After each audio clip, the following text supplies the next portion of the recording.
So, Hare Krishna, dear devotees. So, hope you are enjoying the reading marathon. So, we are on the fifth day of this 21 days reading marathon actually. Every day we are starting with the rising sun of Srimad Bhagavatam, which is the ultimate shelter for dissipating the darkness of ignorance from our hearts.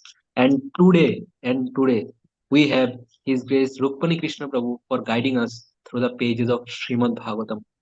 And about Prabhuji, Prabhuji has joined the movement in 1996.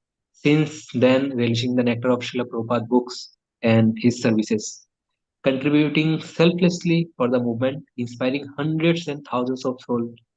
Prabhuji is a very, very, very great soul. As I personally lived in ISKCON Dwarka, so I know the glories because many times when we ever have a camp and whenever there is an example from a for ideal brahmachari, ideal devotee, Amogla Bravo every time names Rukmani Krishna Bravo. So, spreading the importance of reading Srila Prabhupada books on a daily basis for ISKCON and society. Prabhuji is contributing and serving this movement for since very long time. And whenever you hear Prabhuji's class, na, you cannot stop your hand to touch Srimad Bhagavatam. So, whenever there is a class in ISKCON Dwarka of Rukmani Krishna Prabhu, so devotees are in so much rush to just to get a glimpse and just to hear the class of Prabhuji. So you can know how much Prabhuji is inspiring for us and how he is guiding the souls for in ISKCON and outside ISKCON. And we will not do the introduction more brief because the class is very short. So thank you, Prabhuji, so much for mercifully giving your association today. We really need your blessings to make the reading of Bhagavatam not the part of our life, but the heart of our lives, Prabhuji. I would like to offer my humble obeisances on behalf of every devotee present over here. Thank you, Prabhuji. Hare Krishna. Thank you. Thank you so much, Prabhuji. So I'll just start with the Mangalacharan.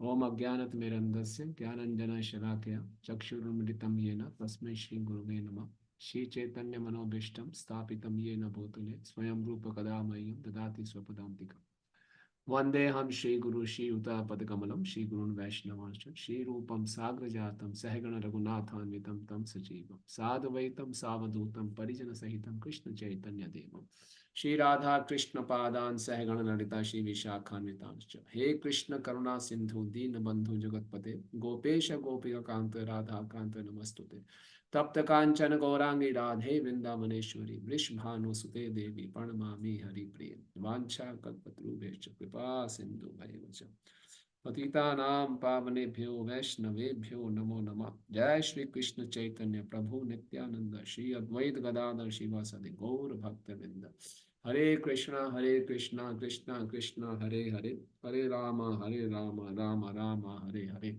नमो विष्णुपादाय कृष्ण पृष्ठाय भूतले श्रीमते भक्ति वेदांत स्वामिनिति नामिने नमस्ते सारस्वती देवे गौरवाणी प्रचारिणे निर्विशेष शून्यवादी पश्चात्य देश तारिणे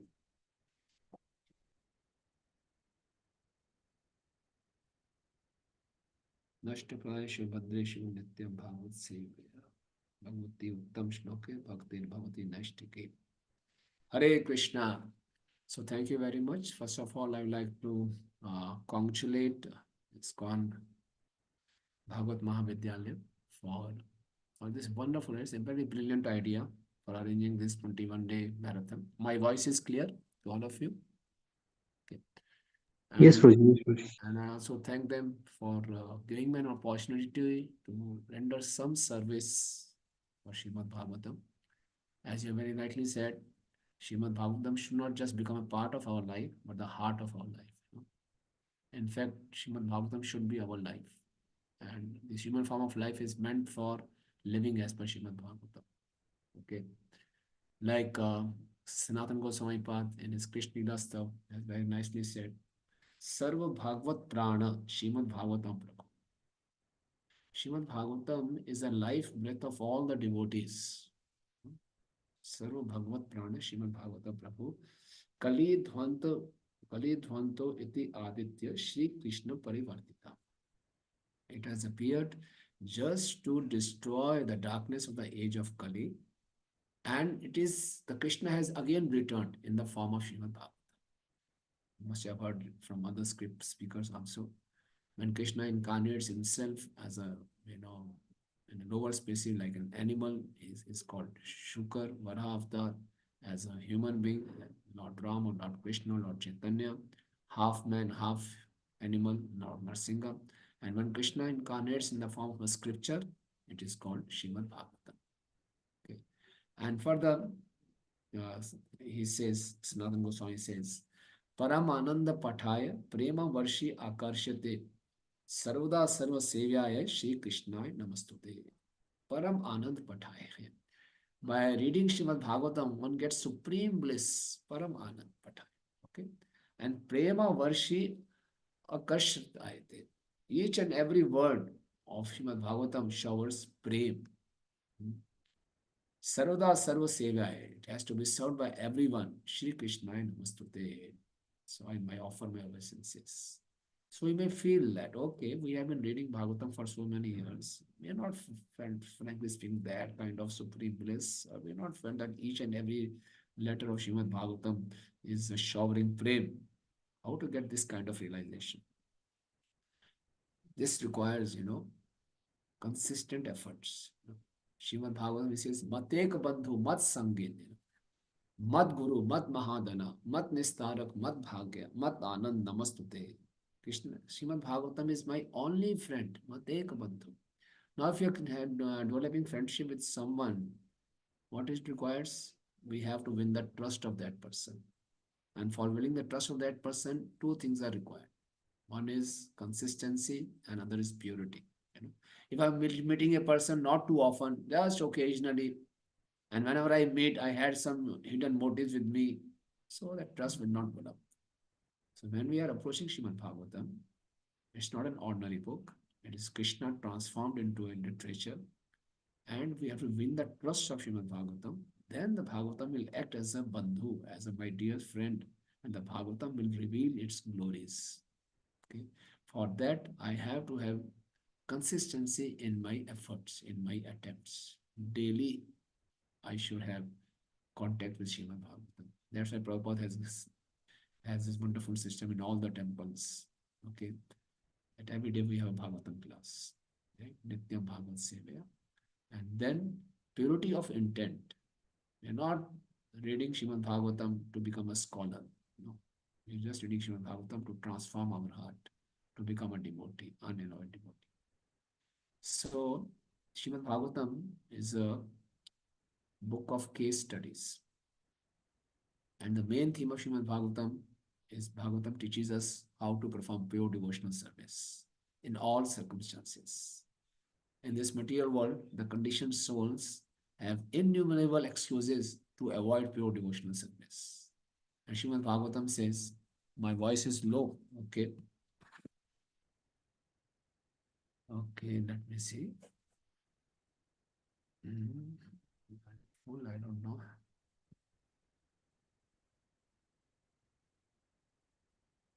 Okay, I'll try to speak louder. Okay. Yeah, so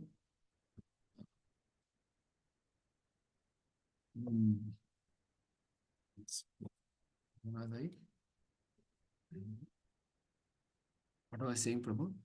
That Srimad Bhagavatam is a book of case studies. So we may have different reasons, we may have different excuses to avoid pure devotional service. But Srimad Bhagavatam, and we'll see the characters are put in such conditions, in all those conditions also, those circumstances also, they show us how to perform pure devotional service. Okay. So one of this, the topic given to me of is Prithu Maharaj. Okay. Now Prithu Maharaj's episode in Srimad Bhagavatam appears in the 4th canto. And you'll be surprised, there are 9 chapters on the character of Prithu Maharaj. And Prithu Maharaj is Shaktya Vesh Avatar, plenary expansion from Lord Vishnu. And there is no other incarnation for which the Bhagavatam has been given so much of coverage, apart from Lord Krishna, 10th canto, 90 chapters. After that, 9 chapters exclusively for glorifying Prithu Maharaj. That shows how important is the character of Prithu Maharaj. From you can see 4th canto, chapter 15 to chapter 23rd, 9 chapters total. how Prithu Maharaj appeared, how he was coronated, how he got performed sacrifices, how he got the darshan of Lord Vishnu, how he addresses, how he was glorified, how he addresses his citizens, how he met four Kumaras, and finally how he went back to Godhead. All these the topics of the 9 chapters. So, Prithu Maharaj, first, you must have heard about, I think, yesterday, Loknath Swami Maharaj spoke about Dhruv Maharaj. So, in the lineage of Dhruv Maharaj, there was a great king called King Anga. Okay.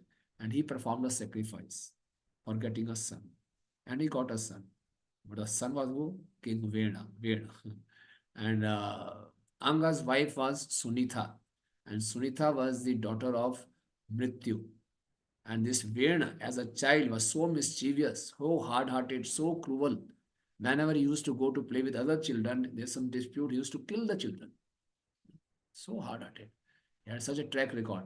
And King Anga was got very, very frustrated. He tried everything to rectify, to correct this child, but he was very, very adamant, stubborn. And finally, the king Anga got so frustrated and started introspecting. Maybe it is Lord's will. Though I performed sacrifice, and as a result of sacrifice, I'm getting this kind of child. That means it is a will of the Lord. That shows that the Lord wants me to renounce this world. Okay.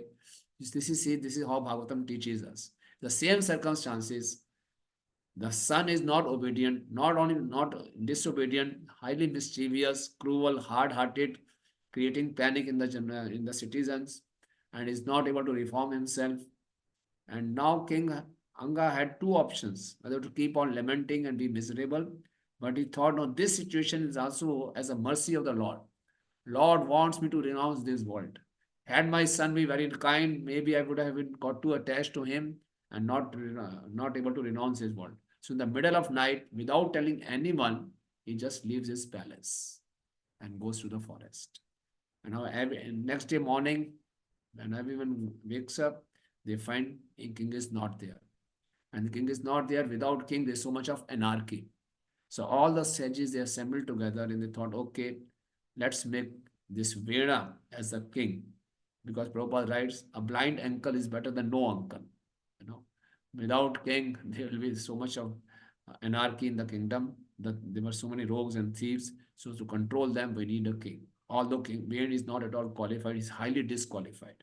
So as soon as the Vane became the king, he became more, mischievous and stopped all religious rituals, sacrifices. Then again, all the sages assembled and tried to counsel him. But because he became angry upon them, he said, what is the need of performing sacrifice? I am the Supreme Personality of Godhead. You should worship me.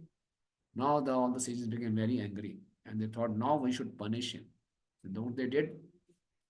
By chanting mantras, they killed him. Now when they killed him, now who will rule the kingdom? So the sages were so qualified, they churned the body of Veena.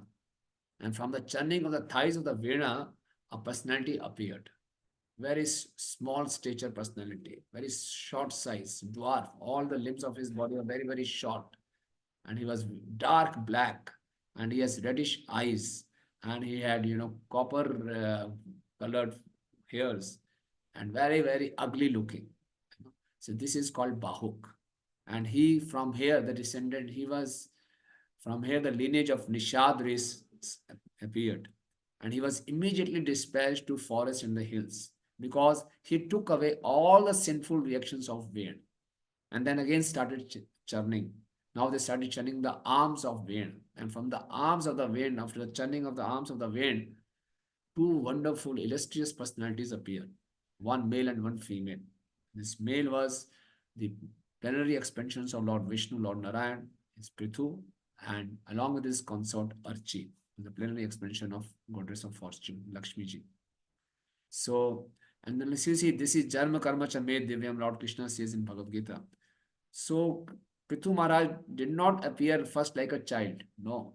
As it is fully adult, along with his consort, he appeared. And then all the demigods, they started dancing and started throwing flowers. And then all the demigods, Siddhas, Gandharvas, they appeared and they offered him wonderful, wonderful gifts. Brahmaji appeared and first of all checked that the signs on the palm of Lord Vishnu are also appearing on the right hand of Prithu Maharaj. And they also observed that on the foot soles of Prithu, there was signs of lotus flower. So it is confirmed that he is an expansion of Krishna, Lord Narayan. So after that, all the demigods gifted him wonderful things. Brahmaji offered him a protective cloth made of spiritual knowledge. Saraswati Mata also offered him a necklace. Then King Indra offered him, Kuber offered him a golden throne. Varun Dev offered him an umbrella which can, sprinkle fine water particles. So different demigods offered him different celestial things. And then they were professional reciters. They were called Magadha, Suta, Vandi. They started glorifying Prithu Maharaj. When they were glorifying, Prithu Maharaj was so humble, he stopped them. He said, "Why are you glorifying me? I didn't perform any activity. You know, without performing any activity, why are you glorifying me? He said, no, no, no. But seeing this, all those professional reciters were more excited seeing the humility of Prithu Maharaj. And with the permission of the sages, they again started glorifying him. You know, because all the sages knew what Prithu Maharaj is going to perform in future. So all these professional reciters started glorifying that Prithu Maharaj will be an ideal king. He's called Adi Raja, Pratham Ragya, Adi Raja, and he will take care of his praja like his children, and then he will chastise the miscreants, and he will level the surface of earth. He will milk the earth, will appear in the form of a cow. He will perform 100 sacrifices, and from the 100 sacrifice, Indra will steal his horse. All these things they predicted. When it was over, Vidura, who was hearing this episode from Maitre Muni, Vidura asked questions. Vidura said, what was the need of Mother Earth to take the form of a cow? And how did Prithu milked her? Who was the cow? What was the pan in which the milk was collected? And again he asked, why Indra stole the horse from the 100 sacrifice? Please explain me in detail. So this is how attentive hearing. Vidura was hearing very attentively. Then Mani thanked him for asking these questions and he started explaining. You know, when Prithu Maharaj took over, he was coronated as a king. All the citizens approached him and they said, "We are feeling very weak. All the citizens were getting skinny, very thin. Didn't have sufficient food grains to eat." Prithu Maharaj asked, "Why? What is the reason?" And they said, "The Mother Earth is not giving the sufficient grains." Prithu Maharaj, by his mystic powers, could analyze it is not the fault of the citizens. All the citizens are performing their ritual duties nicely. Mother Earth is not reciprocating. So he got very angry. He picked up his bow and arrow and he said, "Now I'll chastise Mother Earth." That was his potency. And then he started chasing Mother Earth. When the Mother Earth came to know of this, Earth took a form of a cow just to, arise compassion in the heart of Prithu Maharaj. He says, "I am a woman and that in the form of a cow. Then in that way, he won't be able to do any harm to me." But Prithu Maharaj was very angry. He started chasing that cow, the earth who has taken the form of a cow. The cow ran everywhere in the outer space. Prithu was after her. And then, seeing the anger of Prithu, the cow started trembling. And she said, why are you chasing me? You see, a great king will never even punish a sinful woman. I have not performed any sin. And now in the form of a cow, you cannot kill me. Prithu Maharaj said, "No, you cannot cheat me. No, my whole population is suffering because you're not producing sufficient food grains. So I can kill you." Although Prithu Maharaj was just, showing that he can kill her. It was not about to kill her, but just, he was expressing his anger. And then cow realized that he is not an ordinary king. He is an expansion of Supreme Personality of Godhead. So Mother Earth started glorifying him. And then she stated the reason why I'm not able to produce the food grains. She said, "Because the sinful people were exploiting me, I, I all those food grains were hidden inside me. I didn't want to deliver the food grains and minerals and everything to these sinful people. So, because King Vane was there, he had stopped all religious rituals and sacrifices, and all the sinful people were exploiting me. So, I withheld all those grains and everything. And Prabhupada explains this is the current day situation also. In the name of scientific advancements, we're exploiting Mother Earth, we're exploiting Mother Nature. And that's why Mother Earth is not giving us all kinds of prosperity. So then Prithu realized, then said, what is the way out? Then Mother Earth suggested him that okay, now I have taken the form of a cow. All those food grains, seeds, etc., everything can be taken out by milking me. You have to arrange for a suitable calf and a suitable utensil or a pan in which you collect those things. Then Prithu Maharaj engaged Swayambhu Manu as a calf, and with his palms in the hands, he collected all the food grains. And similarly, all the demigods came and they took out their required products from Mother Earth and making someone as a calf. That's how Prithu Maharaj could satisfy everyone. And the Mother Earth also told him that if you want to get food grains from me, you have to level me. So Prithu Maharaj leveled the surface of the earth. That's why this Mother Earth is known as Prithvi, because Prithu had leveled surfaces of the earth. Okay. Now the Prithu Maharaj starts performing sacrifices. He had taken a vow to perform 100 sacrifices. If someone is raising the hand, should I take questions now or afterwards? Prabhuji, after the class only. It's okay. So, Prithu Maharaj had taken a vow of performing 100 sacrifices, and he had successfully performed 99 sacrifices. And now he's performing 100 sacrifices. Now, it is said in the scriptures, one who performs 100 Ashwamedh Yajna, he becomes qualified for the post of Indra. And Indra is also given the title of Shatkritu. That means he has performed 100 sacrifices. So when the 100 sacrifice was about to begin, Indra became very, very envious, insecure. Very insecure. Although Indra is also a devotee, the demigod, but insecurity came in. If Prithu completes 100 sacrifices, he'll become my competitor. So he can take my seat. So that insecurity, because Indra was too much attached to his post and to his title. You see, we all are sadhakas trying to perform sadhana bhakti nicely, sincerely. But because of the influence of the modes of nature, sometimes this kind of lower tendencies also creep in us. And we see other devotees performing better than us. Sometimes in devotee circle also, such kind of enviousness or insecurity comes in. And due to this, we lose our power of discrimination. Indra became so desperate. He said, whatever come may, I will not allow Prithu to perform these 100 sacrifices. He will be taking away my post. So what Indra did, he took the form of a mendicant, sannyasi, and he came into the sacrificial arena and stole the horse. Okay, when he stole the horse and was flying away, Atri Muni could recognize this Indra in disguise of a sannyasi. And he told the son of Prithu Maharaj, catch him, and don't allow him to take away the horse. So the son of Prithu ran after him. Wait, Tishta, don't run away.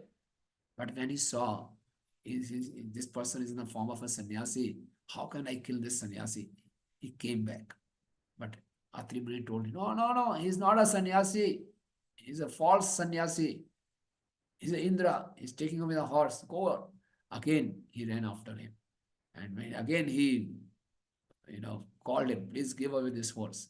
Indra saw the anger of Prithu's son. So he just disappeared and gave away the horse. When his son brought back the horse, because he could bring back the horse, his name is given as Vijit Ashwa, who could bring back the horse. Now again, the all those Brahmanas started performing sacrifice, started chanting mantra. Again, Indra came in the disguise of another sannyasi. This time with a danda, with a skull on the top. Previously, had came with the ashes all over. Again, he came wearing a saffron robe. So Indra was showing, outside as a renunciant, I'm a renounced person, but internally he was so much attached. Again, he stole the horse. Again, Vijitashu ran after him, challenged him. Again, Indra dropped the horse and again disappeared. This happened many times. Every time Indra used to come in the guise of a sannyasi in a new dress, new makeup. And every time Vijitashwa used to chase him and bring back the horse. When it happened many times, Prithu got very angry. And Prithu said, enough is enough. Now I'm going to kill this Indra. Because of him, so many irreligious up sampradaya have come up. Now in these days, we see so many so-called sannyasis in different dresses, different get-ups, It is all because Indra appeared like these sannyasis, to cheat.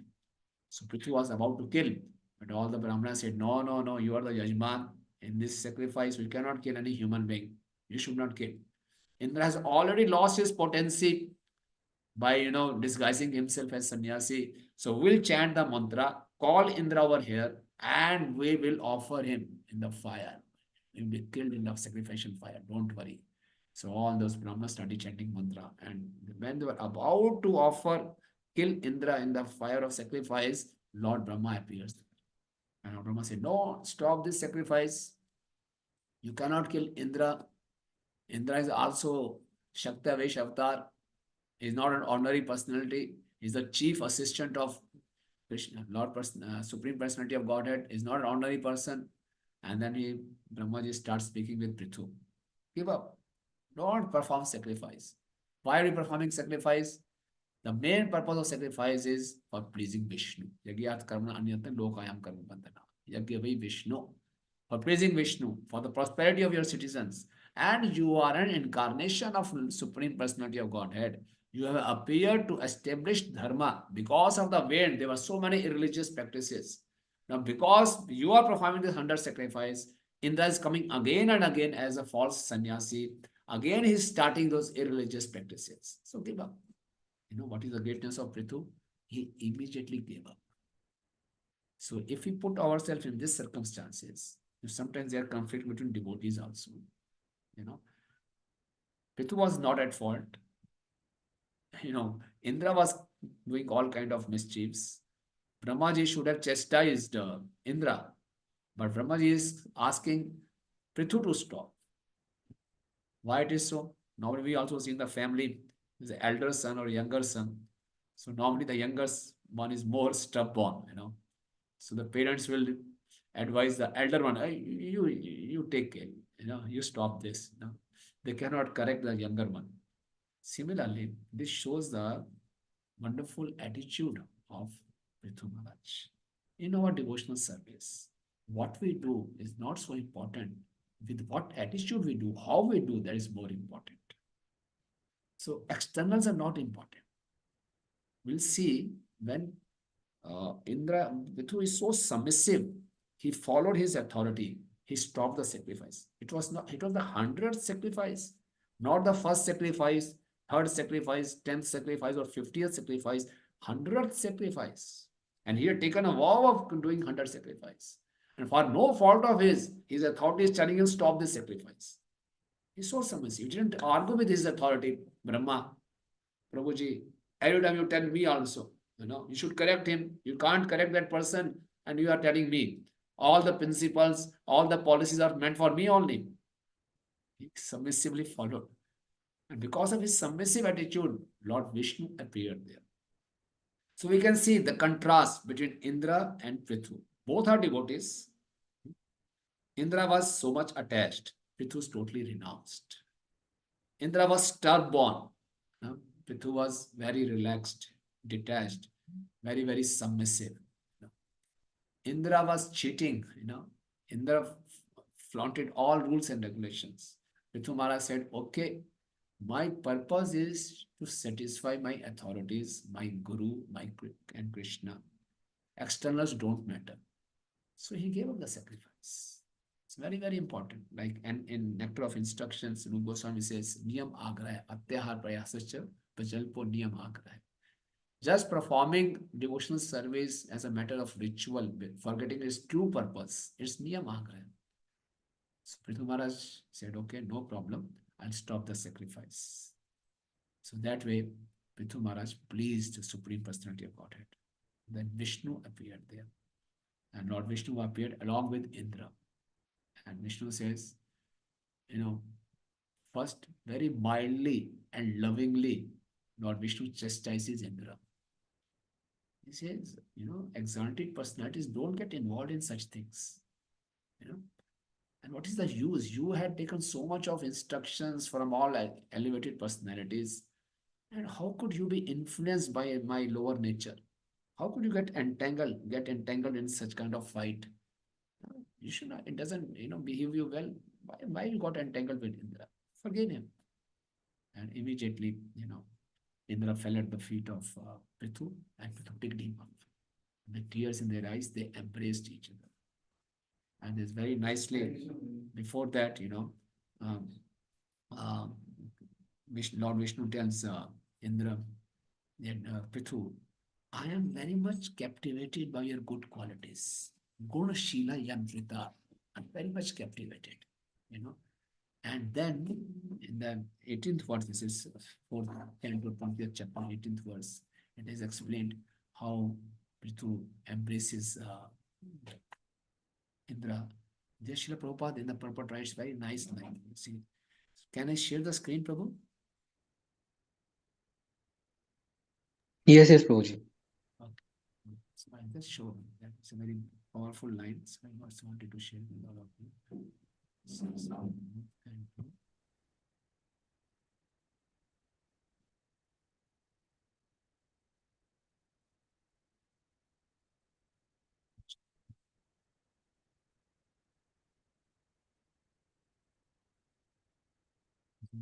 स्पृशन्ति पादयो प्रेम्णा व्रीडितं स्वेन कर्मणा शतकितुं परिष्वज्य विद्वेषं विससर्जः.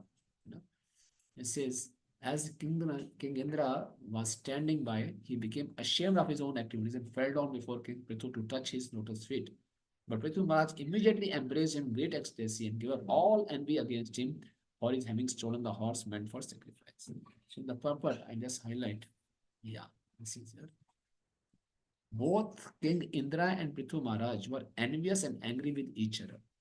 But since both of them were Vaishnavas, or the servants of Lord Vishnu, it was their duty to adjust the cause of their envy. Very important line. In this material world, we have or have some envy in our hearts. So when we are dealing with the Vaishnavas, Prabhupada says, it was their duty to adjust the cause of their envy. What was the cause of envy? This 100th sacrifice. My relationship with devotees is more important than my achievements. Sometimes, due to passion, due to competitive spirit, we become very, very, attached to our services for achievements. And in the name of achievements, we even sacrifice our relationship with the devotees. But here Prabhupada is saying, now both for the devotees, and it was their duty to adjust the cause of their envy. This is also a first-class example of cooperative behavior between the Vaishnavas. Okay, so that way, and in I'll give you the 16th verse also, where Lord Vishnu is saying that I'm captivated by your good qualities. It says, Varam chamat kanchan manvendra vrishva teham guna shila yantrita. Because of your qualities and excellent behavior, I'm captivated by you. So this is the main purpose of performing sacrifice to please Lord Vishnu. Okay. So, Prabhu, can I continue for 5-10 minutes more, or should I stop here? Nini, Prabhuji, you can continue, bro. So, that way, and Lord Vishnu blessed Prithu Maharaj that in future you will have the associations of the 4 Kumaras. And then seeing Lord Vishnu present in his sacrificial arena, you can just imagine Vishnu standing before him, with Garuda, and all the demigods are also there.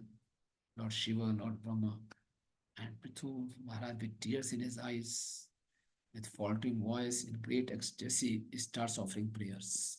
Very nice, nice prayers. So some of the prayers I can share. So Prithu Maharaj says, 4:20-23, I'll take you to there.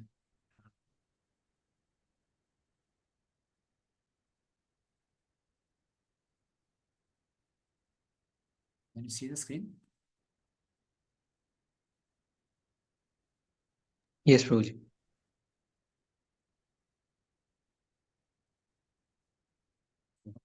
Prithu Maharaj asked a question. So,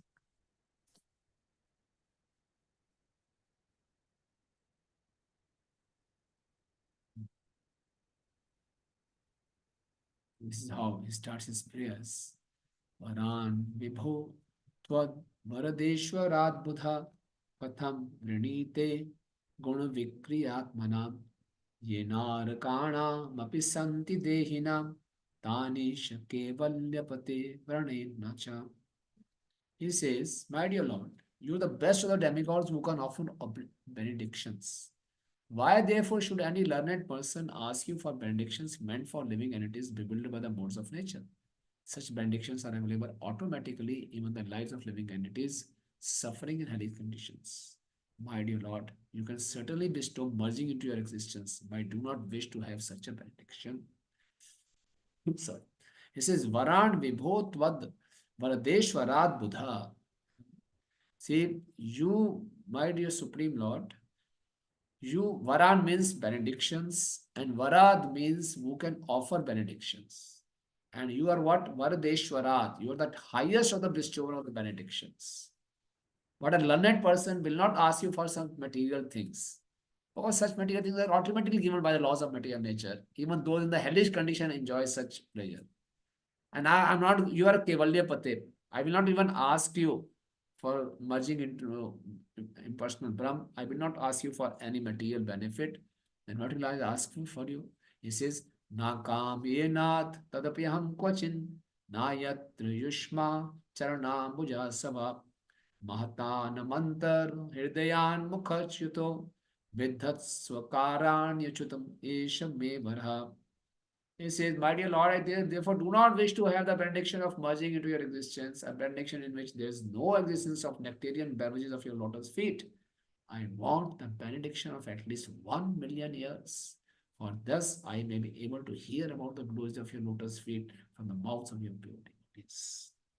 See, what is we should all desire for? Eagerness to hear.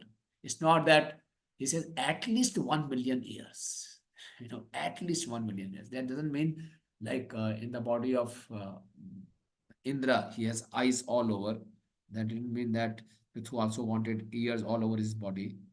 That means this is a way of expressing his eagerness, intense eagerness to hear your glories. I don't want Kavalya, Mukti. I just want to hear your glories. Okay. So that is the eagerness. Srila Prabhupada says, eagerness to hear is the first qualification for going back to Godhead. Okay. And this is how, we are having this discussion of Srimad Bhagavatam, so that by knowing the glories of Srimad Bhagavatam, we develop some eagerness. We can check ourselves. Am I ready to go back to Godhead? How can I check how much I am eager to hear about the Lord? You see, when Ishwar Puripad was giving initiation to Lord Chaitanya, so Ishwar Puripad gave instruction to Lord Chaitanya that you should study Srimad Bhagavatam scrutinizingly. Because when we study Srimad Bhagavatam scrutinizingly, we develop the taste for chanting the holy name. And Srila Bhakti Saraswati Thakur Maharaj also used to say, the Hari Katha is the Sarup Shakti of Hari Naam. Like Lord Krishna is always accompanied by his associates who are from Sarup Shakti, Srimati Radharani. Similarly, without Hari Katha, without developing attachment for hearing and studying Srimad Bhagavatam, one will not be able to develop attachment for chanting of the holy name. So we can learn from Prithu Maharaj. he wanting a benediction. Lord is standing before him. He said, I don't want any material opulence. I don't want the impersonal liberation. I want at least million of years so that I can hear your glories. And say, what will happen? I will hear your glories. He said, those devotees who have you in their heart, when they speak, their words carry the saffron particles from your lotus feet. And those saffron particles enter our heart and remind us of our sarup, our constitutional position. This is how hearing acts. This is the next verse. It says, my dear Lord, you have glorified the selected verses uttered by the great personalities. Such glorification of your lotus feet is just like the saffron particles. When the transcendental vibrations from the mouths of the great devotees carries the aroma of the saffron dust of your lotus feet, the forgetful living entity gradually remembers his eternal relationship with you. Devotees thus gradually come to the right conclusion about the values of life. My dear Lord, I therefore do not need any other benediction but the opportunity to hear from the mouth of your pure divinity. Such a wonderful, prayer. Okay, we can go on and long in discussing these prayers. So this is how Prithu Maharaj is teaching us what should be our attitude in service. We should not be not only attached to the fruits of the service, and we should not even be attached to the service. We should be attached to the attitude of serving, the right attitude of serving. Okay, that Prithu Maharaj is telling us, teaching us, and then what benediction we should ask for? Attachment for hearing. And then further he says, oh my Lord, I want to serve you. I want to serve your lotus feet. But I know your lotus feet are always being served by Mother Lakshmi. And, she may get angry with me. Why are you, disturbing my service? But I know I also want to serve lotus feet. Mother Lakshmi also wants to serve your lotus feet. But you will favor me. See, you will favor your devotee. I am an insignificant devotee in front of Mother Lakshmi. But I know you will favor me. So that way he prays. And then in the end he says, I don't know. What should I ask for? Whatever is good for me, you please grant. So after this, Lord Vishnu departs and Prithu Maharaj goes back to his kingdom. And he is having an audience with Vishnu. And when he enters his kingdom, all the citizens, they are, they are glorifying him in a big way, big pomp and show. You just imagine yourself in this position. You had an audience with Lord Vishnu, and then when you go back, you are being welcomed in such a great manner. But again, Prithu Maharaj was very, very humble. Very, very humble. And then he instructs his citizens that I am meant to serve you. So I want all of you to follow the Varnashram Dharma. Then also gave instructions and how to perform devotional service. Then he gets an opportunity to meet four Kumaras. It's very instructive how he receives his guest, how one should receive a saintly person in his home. And he said, in those homes where the saintly person don't visit, they are like just the big holes in the trees where the snakes reside.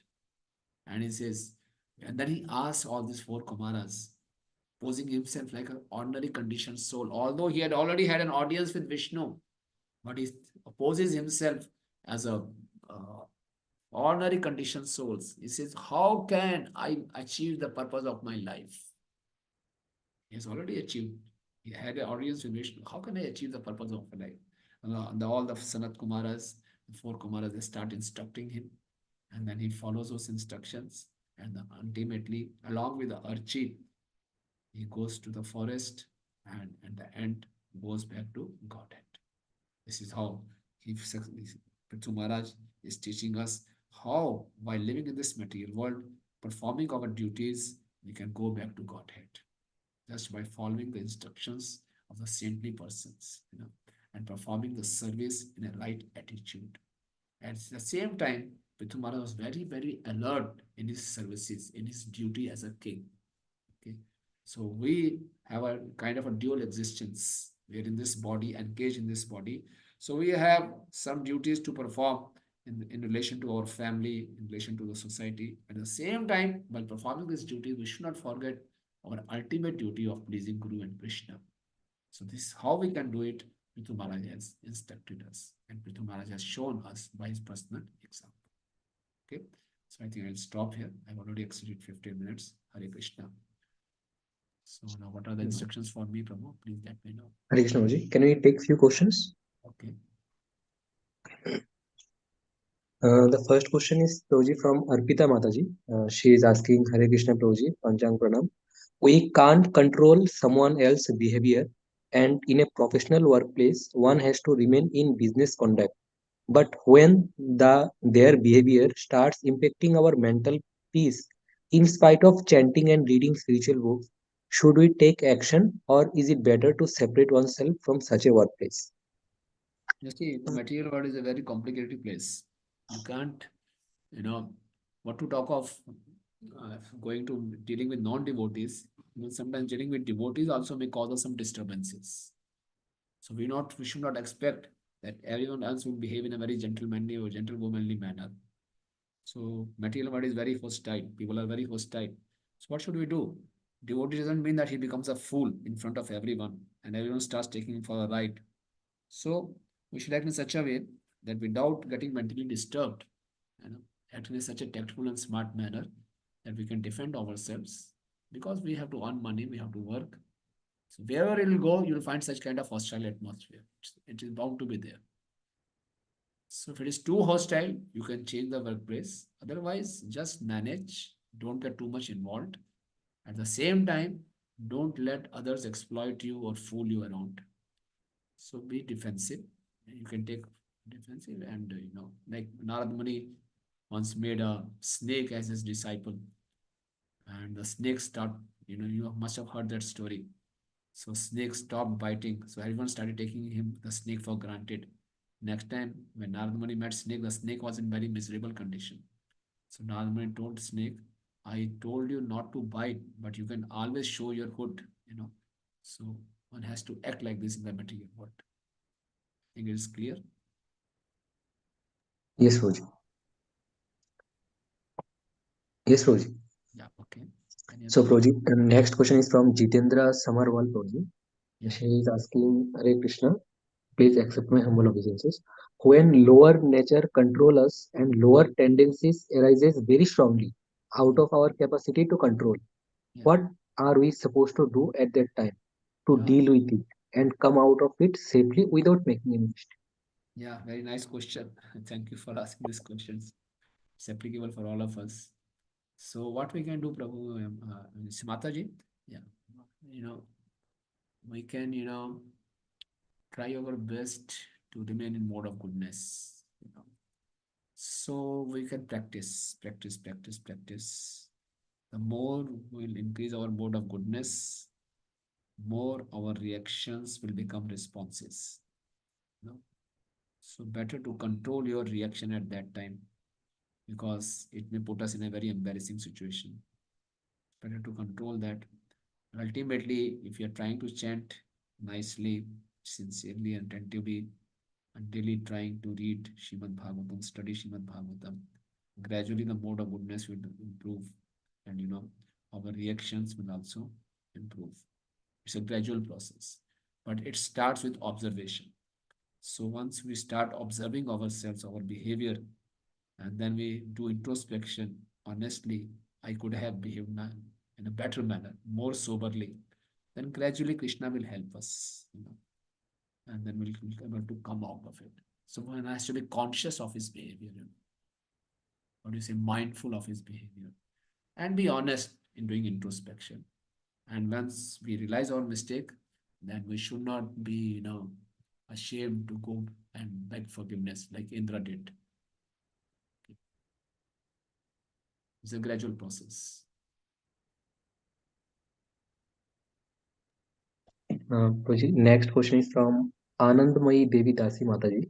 Yeah. He is asking Hare Krishna Prabhuji, how to avoid devotees who are envious seeing other devotees making progress in Krishna consciousness.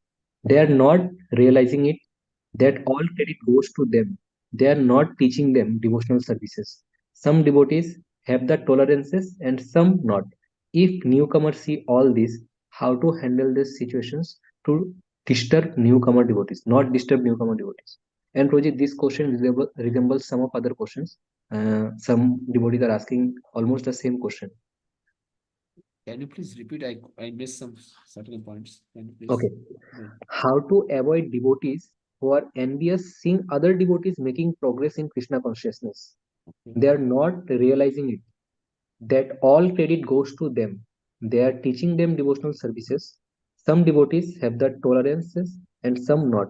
If newcomers see all this, how to handle these situations, not to disturb newcomer devotees. Yeah. So this is a very common situation we see in our society. It happens, and we should not get discouraged by all these things. What should we do? We should keep on doing the good things. You see, envy cannot be countered by envy. And envy can be countered by love only. Bad behavior cannot be countered by bad behavior. So, on my part, I will follow the right path. And by the mercy of Guru and Krishna, I am showing some results, good results. First of all, I should not become proud. Sometimes, when I feel that other person is getting envious of me, I should check honestly. Maybe it's my pride. I am, accepting I am better than him. Okay. I'll say, yes, I'm surely better than him. My results are better than his results. For so long he was there, he couldn't do anything. When since I came, I brought so many changes. So surely I'm better than him. Okay. If I am showing some good results, better results, then I should remind myself it is all due to the desire of pure Vaishnavas, my superiors. Okay. First of all, I should check myself. There should not be pride in me. If it is there, I should crush that pride. Secondly, naturally, because other person may feel envious and may feel very highly discomfort, and he may start criticizing me also on my back, or he may do many other mischievous things also. It may happen. What should we do?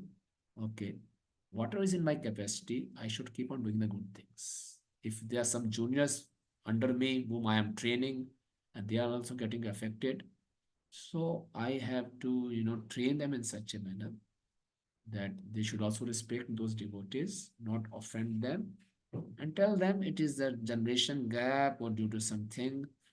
It's material world is so complicated. Still, we should respect them and keep on doing the good things. And I have realized that gradually the situation improves. Gradually, takes time. So one has to be very, very patient. And one should be very, very careful not to aggravate their enemy. Prabhupada said, adjust the cause of envy. So they may be envious that I have so many followers, I have so much of power. So I should be very, very careful and sensitive in my dealings with them. I should not show off my opulence.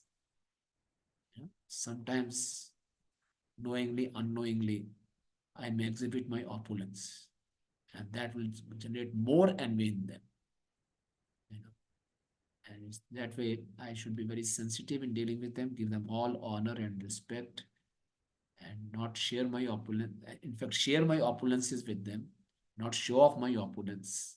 And at the same time, train my juniors to behave respectfully with them. They should not misbehave with them. And check my heart. There should not be any element of pride.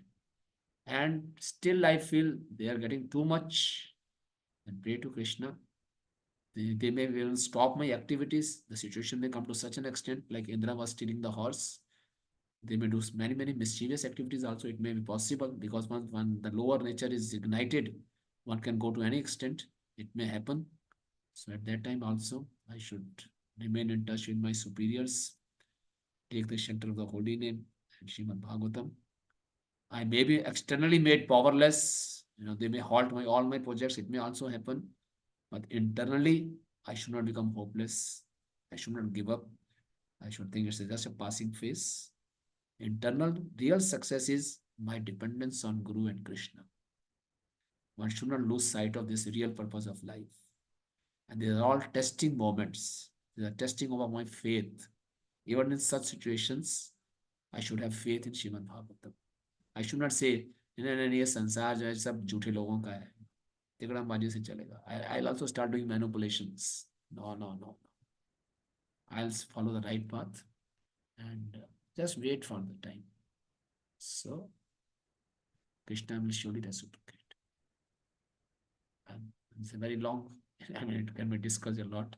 So these are my suggestions or advices. Is it clear, Prabhu? Yes, Prabhuji. Prabhuji, one last question. This is from Pihu Mataji. She's asking Hare Krishna Prabhuji. Sometimes our proactiveness of taking up some services is seen as trying to impress others or surpass seniors. How this should be tackled, Prabhuji? We always hear that we should be enthusiastic and patient, but when you keep waiting, people think you are just interested and never take initiative. How to deal with this, Prabhuji? So when you are performing services, we are too enthusiastic, the other people may feel offended or something like that. That's what you say. So Yes, yes. He's saying that we sometimes we do services just to impress others or surpass others, and how this should be tackled, Prabhuji. We always heard that service should be taken enthusiastically, patiently. So how these things can be avoided? yeah, it requires some maturity. You know. So when we are performing services, we should have a global picture. Like Prithu Maharaj was having a global picture. Brahmaji told him, you see, your enthusiasm to perform 100 sacrifices is resulting in production of so many upsampradayas. That is defeating the purpose of your incarnation. So think globally, act locally. We should think in a global aspect. How my services are affecting others also. We should think that way also. Sometimes we become so much enthusiastic in our service, we become insensitive for others. So we should check with my seniors and have patience. And like I said, in my dealings for those stakeholders, those who are getting affected, I should be very, very sensitive. So before doing any service, I should identify who all are the stakeholders, who all can be affected by it, you know, and then I should know how to deal with them. So if I plan like this, taking, keeping open communication and dealing, realizing the stakeholders need interest and concern, so I will be in a better position to serve them and to perform services. And if somewhere I have to wait, I have to be, little patient. So don't mind. I say relationships are more important than achievements. I should remind myself. I may have achievements. Prithu Maharaj would have argued with Brahmaji and go ahead with 100 sacrifice. Then Vishnu would not have appeared. He must have achieved. Now, Prithu's 99 is greater than 100. Externally speaking, number 100 is greater than 99. But internally speaking, this 99 is greater than 100 because it served the purpose. So if we are confused, then we can consult senior Vaishnavas and go by their advice. Clear, Prabhuji? Yes, Prabhuji. Yeah. So thank you, Prabhuji, for this wonderful, wonderful Nectarian Katha, which filled the heart of thousands of devotees who have came for the class. And the Katha and the event was so Nectarian, Prabhuji, that we already received many messages doing this session only now. So, Prabhuji, I think and we hope that many devotees who have listened today you that will definitely start reading Bhagavatam who has not started till yet. Because the Katha was so nectarian.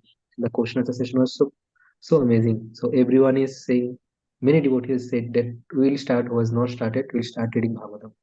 So devotees, I just want to say that we have a very great joy because Prabhuji is giving one more class tomorrow. Roji has one more class tomorrow at the same time. So you will have the Nectarian session tomorrow also.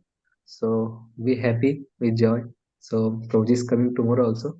So thank you, Roji, for this wonderful katha, which filled the heart of thousands of devotees of ISKCON Bhagavad Mahavidyalaya, Roji. Thank you so much, Prabhuji, for your kind words of appreciation. I don't deserve them at all.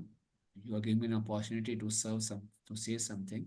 So to say big things is very easy, but we all should be consider ourselves very, very fortunate that we have the Bhakti Vedanta purports with us, and they are all the torchlight for our lives. And I wish to thank IBM for taking this initiative, brilliant initiative, wonderful idea, so that we all can come together, discuss Srimad Bhagavatam, study Srimad Bhagavatam, inspire each other. So that's how we can please Srila Prabhupada, and we can also remain focused on the purpose of our life. So thank you once again for giving this opportunity, and thank you all the devotees for their patient and attentive hearing. No problem. Although it's, online is not so comfortable, but still, whatever best we can make, best use of that bargain, we are trying to do that. So thank you once again, all of you. One Thank you, chakra. Prabhuji. कृपा सिंधु भयमुच पतितानां पावनेभ्यो वैष्णवेभ्यो नमो नमः. अनंत कोटि वैष्णव की जय. Jai. Shri Bhagavatam की Jai. His Grace Rukmani Krishna Prabhuji ki Jai. की जय. So, devotees, there is a small announcement for you all. So, as you know, that every day we are sharing verses. So, here we are at the end of this first chapter. Almost by the end of this Wednesday, we'll complete our first canto's first chapter.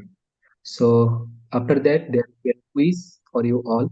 You have to all participate in that quiz so that we make assure that you are reading Srimad Bhagavatam carefully and also reading Srila Prabhupada purports very carefully. So, devotees, take this note and message very seriously because we have received per day 1,000 messages or 1,000 form, but the devotees who have registered for the event is almost 4,300 plus. So, I request everyone, whoever hearing, please spread this message to your fellow mates also that they should fill the form and they should start reading Bhagavatam. The purpose of this reading session is not just to hear the Nectarian Katha from the senior devotees. We have planned this Katha or event from this much senior devotees of ISKCON who are very much popularized worldwide so that you can keep going on reading Srimad Bhagavatam lifelong.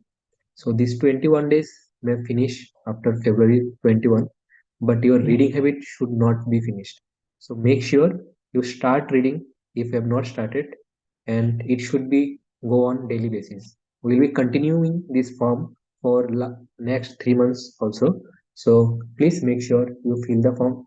You read Srimad Bhagavatam because Srimad Bhagavatam is none other than Krishna himself, and this is a masterpiece of Srila Prabhupada.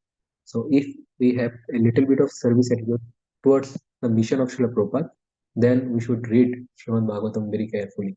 So devotees, this is an humble request from the side of ISKCON Bhagavat Mahavidyalaya that you should start reading Srimad Bhagavatam on daily basis. So tomorrow also we are continuing the same. So tomorrow's class also will be by His Grace Rukmani Krishna Prabhu, and thereafter there are many other devotees who are going to take classes like Bhaktivedanta Damodar Swami Maharaj, Vaishnav Swami Maharaj, Amogla Prabhu is also going to come, Rishi Kumar Prabhu, Sundar Gopal Prabhu, and who not, Gaurang Darshan Prabhu. So please tighten your seat belt every morning at 7 o'clock, and before that, please read Srimad Bhagavatam. Thank you, devotees. Hare Krishna. Have you a good day.